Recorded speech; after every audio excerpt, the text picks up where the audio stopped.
سر بنیادی طور پہ یہ جو سوال تھا یہ دواؤں کی قیمتیں بڑھنے کے حوالے سے آنریبل ممبر نے کیا تھا، اور اس میں آنریبل ممبر نے پوچھا ہے کہ کب کب کس کس وزیر نے دواؤں کی قیمتوں میں اضافہ کیا۔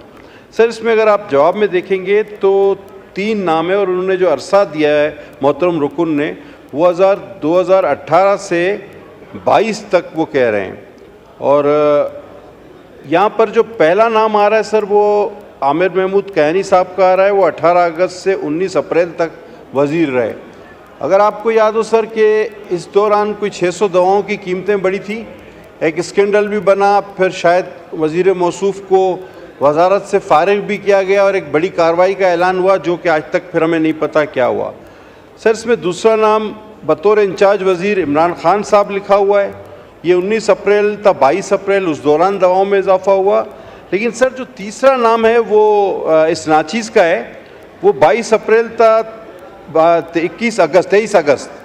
سر میں کیٹیگورلی بتا لوں، آپ بھی honourable yourself was a member of that cabinet, Chaudhry Salik صاحب بھی بیٹھے ہیں، رانا صاحب بھی، امیر مقام بھی، امین بھائی بھی۔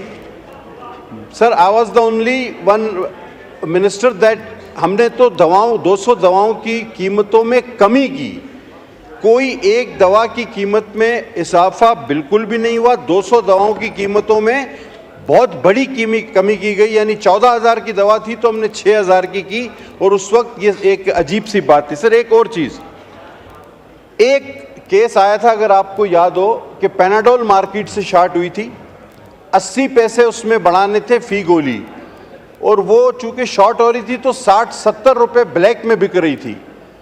اس پر بھی سر پرائم منسٹر نے ایک کمیٹی بنائی تھی، وہ ذرا بہت ہائی لیول کی تھی، اس میں بہت پڑھے لکھے ارسطو سقراط ٹائپ لوگ تھے، آپ کو یاد ہو، اس میں بھی میں نے شرکت نہیں کی تھی۔ وہ 80 پیسے بھی میری اجازت اور میری سگنیچر کے بغیر بڑھے تھے۔ تو میں سر یہ ریکارڈ کلیئر کرنا چاہتا ہوں کہ ہمارے دور میں میرے ہوتے ہوئے کسی دوا کی کوئی قیمت نہیں بڑھی، البتہ 200 اسینشیل لائف سیونگ ڈرگز کی قیمتیں کم ضرور ہوئی ہیں۔ اس جواب کو درست کیا جائے سر۔ ڈیجیٹل میڈیا کے اس تیز رفتار دور میں خبر وہی جو بر وقت اور جامع ہو، اب ہوں گی جدید دور سے ہم آہنگ۔ دنیا کی تمام اہم خبریں کبھی بھی کہیں بھی صرف ایک کلک کی دوری پر۔ خبریں ہوں گی صحت اور ٹیکنالوجی کی، آپ جان پائیں گے سیاست اور معیشت کی تازہ ترین صورتحال۔ پبلک نیوز ویب سائٹ کے ذریعے سب سے الگ، سب سے بڑی ٹیم کے ساتھ ہر خبر آپ تک بر وقت۔ www.publicnews.com